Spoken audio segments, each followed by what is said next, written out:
Can you give any tips to stay focused on the Christ in Christmas? Yeah. The biggest tip I can give is to realize that that's you, that Christ is within you. The Christ in Christmas is the symbol of the heaven within, that it's the light within, that it doesn't become evident to you or to anyone until you allow for yourself to first acknowledge it. And often that comes about best in silence. That if you're allowing yourself to just be with you, just be with yourself, and that means letting go of the gyrations of the mind, the judgments of the mind, the thoughts of the mind. If you want to be engaged and keep the Christ in Christmas, then you really do have to cultivate some time in silence. And if that means waking up in the wee hours of the morning, 4 to 5 o'clock, you can go back to sleep maybe for a while after that, or finding a time where you can actually be and cultivate that communion with the Christ within you, then going out from that space, I can only tell you that this is something you have to experience firsthand in order to see the power and the efficacy of this. That once you spend that cherished time with yourself in silence, once you come back to that space where we, all of us revere and acknowledge in this need to come back to the sacred, this return to the sacred in the holidays and in the celebrations.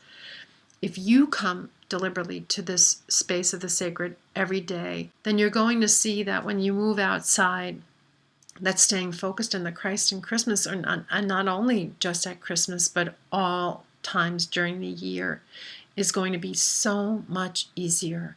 Letting yourself experience and revel in silence is the key to maintaining our perspective of what's reality, and allowing ourselves to feel connected and at one with the Christ that's within us, that this whole symbol of the holiday season is all about.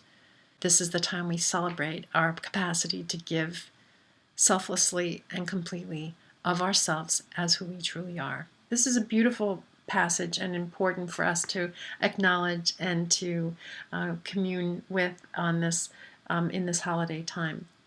The sign of Christmas is a star, a light in darkness. See it not outside yourself, but shining in the heaven within, and accept it as the sign the time of Christ has come. He comes demanding nothing. No sacrifice of any kind, of anyone, is asked by him. In his presence, the whole idea of sacrifice loses all meaning, for he is host to God. That's us. He, the Holy Spirit, he. Remember, I've talked about this so many times, but I want to say it one more time. A lot has been done in the name around the world, in the name of Christianity and the principles that Christianity has taught throughout the centuries. And there have been wars, and there has been harm to people, and chasms, and all kinds of things that have come in the name of something that Jesus absolutely intended to be a loving, completely nothing but love message of transcendence and awakening. So when he got this opportunity to be able to be back in the world in the form of A Course in Miracles, he used this sort of same kind of energy that was around in biblical times and in the times of the texts that were given in the name of Christianity and brought to us throughout the ages. He speaks with the same voice here because this is the antidote to that. So any misperceptions that could come around things that he may have been labeled as saying that might not necessarily be accurate historically, that would not have come out of his mouth that way. We get in this what he really means and what he really says. So for him to say the sign of Christmas is a star, he didn't say, hey, great, I came to earth to fix and change everybody. He says it's a star, but see it not outside yourself, but shining in the heaven within. I was nowhere near my heaven within. I didn't know what that was until I gave anonymously. You can give divinely and never lose, and always be at one with your true self. This lesson of A Course in Miracles, at the same time, it's talking about Christmas and a star and peace and heaven. It's talking a lot about sacrifice. How many people don't have a big enough paycheck to buy the presents for their kids, and all they're thinking of is, but I sacrifice, I work so hard. And they're in a lack mode, not realizing that those are the thoughts that are manifesting in their life because they're sacrificing thinking that that's noble.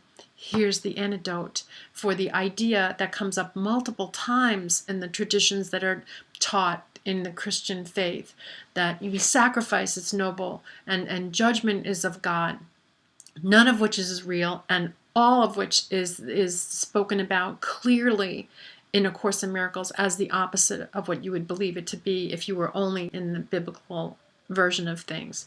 In his presence, the Holy Spirit's presence, or the Christ's presence, your own Christ's presence, the whole idea of sacrifice loses all meaning, for he is the host to God, and you need but invite him in who is there already. That's what I did with myself. I invited my whole self into the picture of giving rather than my separate self. And you need but invite him in who is there already by recognizing that his host is one, and no thought alien to his oneness can abide with him there. Love must be total to give him welcome, for the presence of holiness creates the holiness that surrounds it. The presence of holiness creates the holiness that surrounds it. Your intention is everything. What you give from the heart creates the holiness that surrounds it. No fear can touch the host who cradles God in the time of Christ, for the host is as holy as the perfect innocence which he protects and whose power protects him. So we have the Christ within. We have the heaven within. We're the only ones that can express that and give that freely and fully to other people so that they too can recognize that there's a capacity in them, or else they wouldn't carry a tradition on time and time again, honoring and respecting and revering and lauding a noble soul who happens to be so noble because of all that he gave. And didn't lose in the process. That's the miracle there. He gave and didn't lose in the process. How's that happen? That's not of the earth. That's a saint. That's a miracle. This Christmas, give the Holy Spirit everything that would hurt you. Let yourself be healed completely that you may join with him in healing. And let us celebrate our release together by releasing everyone with us. Leave nothing behind, for release is total, and when you have accepted it with me, you will give it with me. All pain and sacrifice and littleness will disappear in our relationship, which is as innocent as our relationship with our Father, and as powerful. Pain will be brought to us and disappear in our presence. Without pain, there can be no sacrifice, and without sacrifice, there love must be.